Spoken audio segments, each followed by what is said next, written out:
nawa pangalan ni Jesus. Ngayon at magpakailanman siya nawa. Amen. Sa ngalan ng Ama, Anak, Espiritu Santo. Amen. Bago magsituko ang gubos, pwede ito mga irarong, kumiyati, sa kayuso ng kakaon bago magtukaw. Pakihiling daw sa inyong mga katain. May absent ko minaan daw? ay, oo! Magturo ka na. Isa-isa ito nakakagirumdom kang satong pinag-adalan kasuot ma. Jella, Karapatan po, teacher. ano kaya ang karapatan, April? Ang karapatan po ay dapat matamasa ng isang mamamayan. Tumpa. Halatang kayo ay may natutunan sa satong pinag-adalan kasuot ma. Ngunyan, may inanda ko ideyo, kanta. Gusto nindo magkanta mga aki? Ako muna ang makanta. Masunod ka mo sa kuya. Naintindihan mga aki? Opo! Magsitindog ang gabos.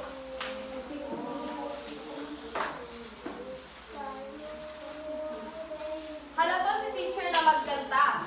Naingilig nindo ni una lyrics ko sa tong kakantahon. Ako na muna ang mga aki. Ang batang tulad ko ay mayroong tungkulin. Kamudang si kita. Ang batang tulad ko ay mayroong tungkulin Sa aking sarili na dapat kong gawin. sa aking sarili na dapat kong gawin. Maging sa magulang, paaralan natin. Maging sa magulang, paaralan natin. At sa komunidad, naman ay gayon din. At sa komunidad, naman ay gayon din. Gabos daw yung lyrics, sunod-sunod. Ang batang tulad ko ay mayroong tungkulin sa aking sarili na dapat kong gawin. Maging sa magulang, paaralan natin. At sa komunidad, naman ay gayon din. Mahusay. Palakpakan ang bawat saro. Ano kaya ang napapansin nindo sa lyrics na sa tong kinanta? April, tungkulin po sa sarili. Tama. Ang lyrics na sa tong kinanta ay may mga tungkulin sa tong sarili saka sa tong komunidad. Ngunyan, may idea na kamo kung ano pag-uulayan ta? Ikaw na po, teacher. Ano kaya yan? Mga tungkulin po.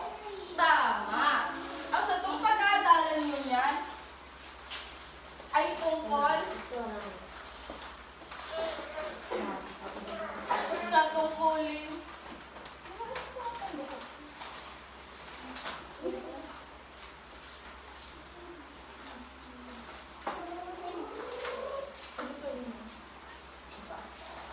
ay tungkol sa tungkulin ko sa aking komunidad.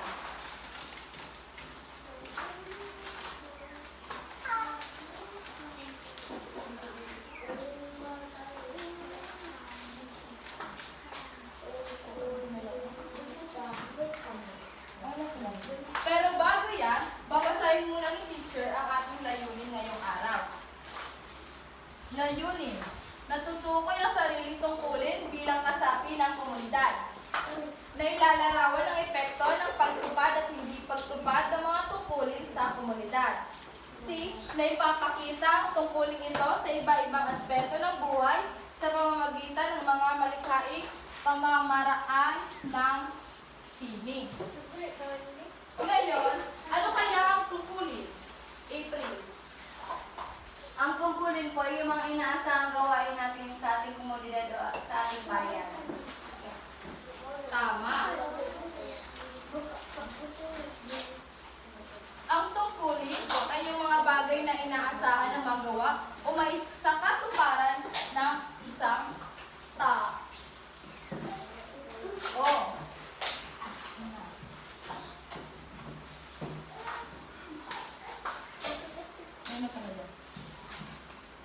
Kunyan, ikaw hindi mga litrato na papahiling sa indo. Gusto ko Sabihon nindo kung anong tungkulin ang pinapahiling kang litratong ini. Yes.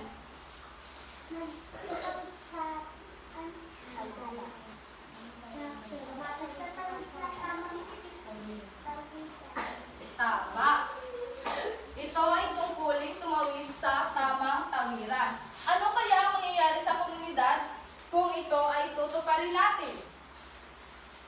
April. Magiging maayos ang kalsada or tawiran kasi tumatawid ang mga tao sa tamang tawiran. Walang aksidente yung mangyayari. Tama. Ano naman kaya mangyayari pag hindi natin ito tinupad? Yes, Jella? Maaaring maaksidente ang mga tao.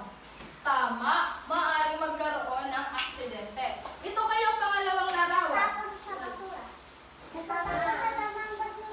Tumpak.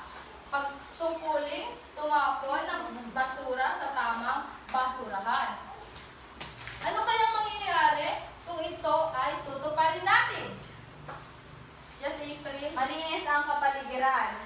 Tumpak. Magiging malinis ang ating kapaligiran at ang komunidad. Ano kaya mangyayari kung hindi natin ito tutuparin? Yes, Jella? Magiging madumi ang kalikasan at magkakasakit ang mga tao dahil sa iyo. Tama. Magiging madumi ang ating kapaligiran at ang komunidad. Ito kaya? Yes, Jasmine? Nagtatanim ma'am. Nagtatanim, tungkuling pagtanim ng punong kahoy. Ano kaya mangyayari pag ito ay ating tinupad? Yes, Jasmine? Maiiwasan po natin ang sobrang pagbaha sa ating komunidad. Tama, maiiwasan natin ang pagbaha. Ano kaya mangyayari kapag hindi natin ito tinupad? Yes, Jella? Magkakaroon ng baha. Tama, maaaring bumaha. Ito kaya sa pang-apat na larawan? Yes. Tama. Tungkulin tumulong sa kapwa. Ano kaya mangyayari kapag hindi natin tinupad ang tungkuling ito? Walang pagkakaisa ang tao. Tama. Paano kaya kung tutuparin natin ang tungkuling ito? Magkakaroon ng pagkakaisa. Tama, magkakaroon ng pagkakaisa ang mga tao sa komunidad. Ito ang huling litrato kaya? Ano? Tama, tungkulin makilahok sa paglilinis sa komunidad. Ano kaya ang mangyayari kung ito ay ating susundin o tutuparin? Yes, April? ang paligid. Tama, magiging malinis ang ating paligid. Paano kapag hindi natin ito sinupad? Madumi ang kapaligiran. Tama, maaaring maging marumi ang ating kapaligiran. Ngayon na mukhang naiintindihan na ninyo ang ating talakayan, ay hahatiin ko kayo sa dalawang pangkat. Ito ang pangkat una, ito ang pangkat pangalawa. Ngayon, ang gigibuhon nindo sa pangkat una ay tungkulin sa paaralan. Guguhit kayo ng tungkulin sa paaralan. Sa pangkat pangalawa naman ay guguhit ng tungkulin sa pamilya. Bago yan, ito ang pamantayan sa pangkatang gawain.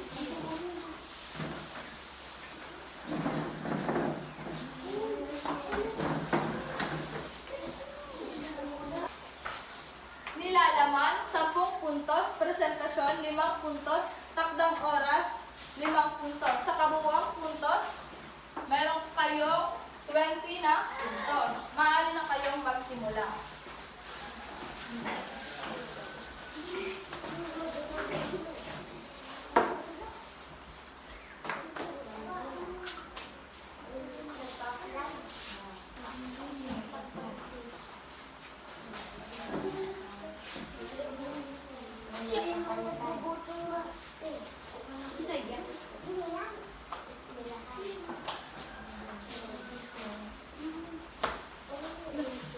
Pagkatapos niyan, pili ka muli sa representante dahil mapresenta ang segundong individo.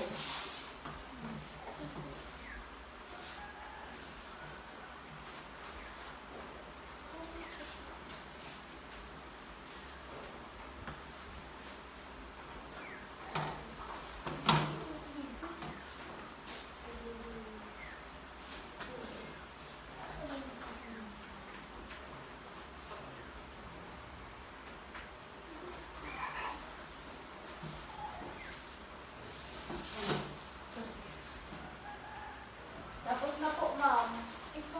Pagtapos sa inutan,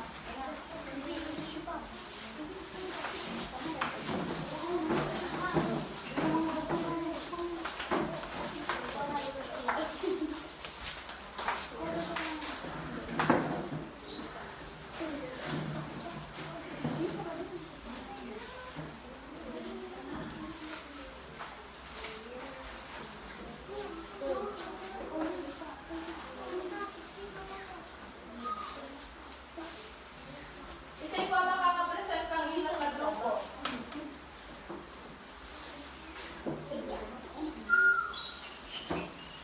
So, uli po ang gibukang inod na grupo. So, ang samuya ay tungkulin sa paaralan. So, ang tungkulin sa paaralan ay mag-attending flag ceremony, mag-adaling tultol, pagbasasin, magsurasin, magtapang sa paglinig, pagmintinar, kalinigan sa eskwelahan.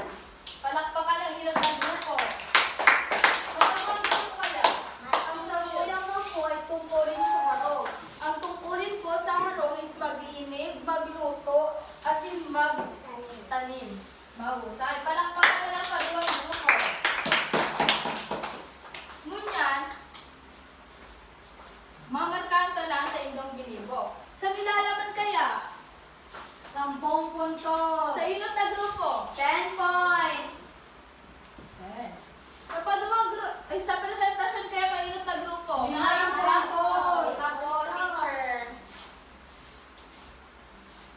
Sa takdang oras kaya, ari na na inot. Kami na inot.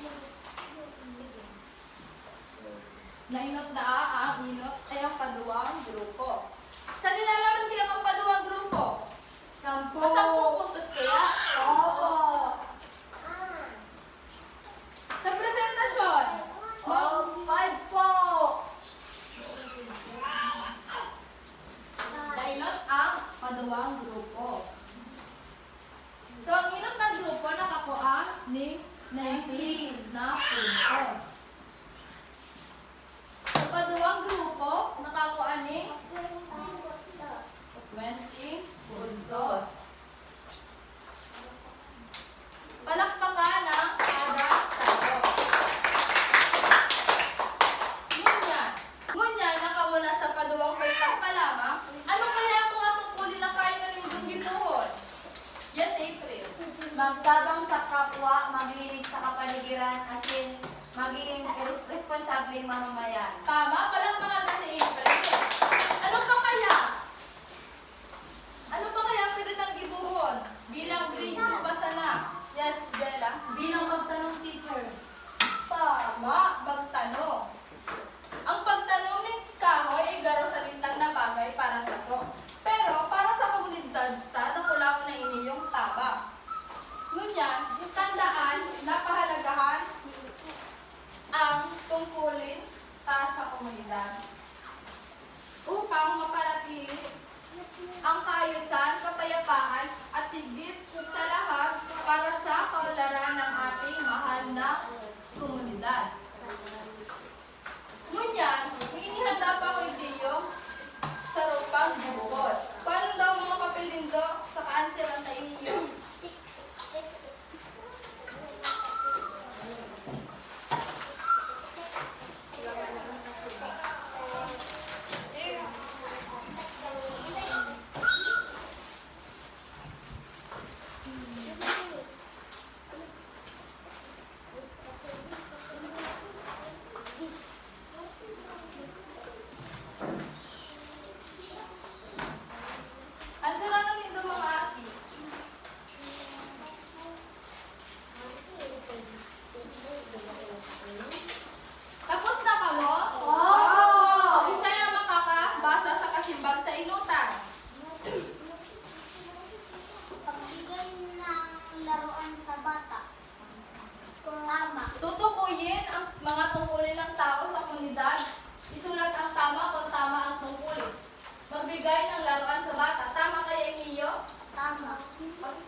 taong nangangailangan.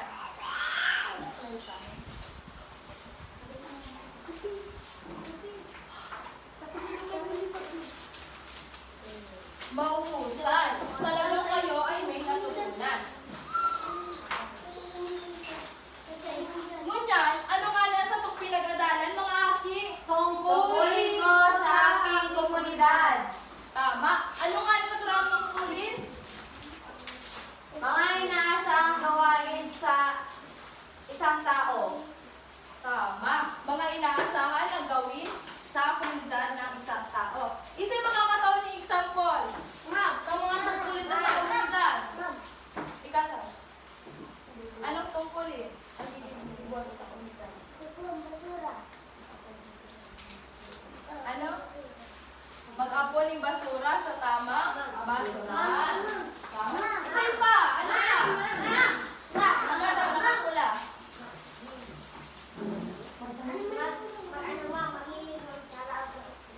Tama. Maglinig. Isa yun pa kaya? Tumawid sa tamang tawiran. Tama. Sa Roya, sa tungkulin na tumawid sa tamang tawiran. Yes, Jella. Tumulong sa kapwa. Tama. Tumulong sa kapwa. Tapos na. Ano na? Magpala ka mo ng papel. Taarang na nindok ang mga tungkulin ta sa satong komunidad. Isurat iniyo ta ini sa indong gibuon sa karo.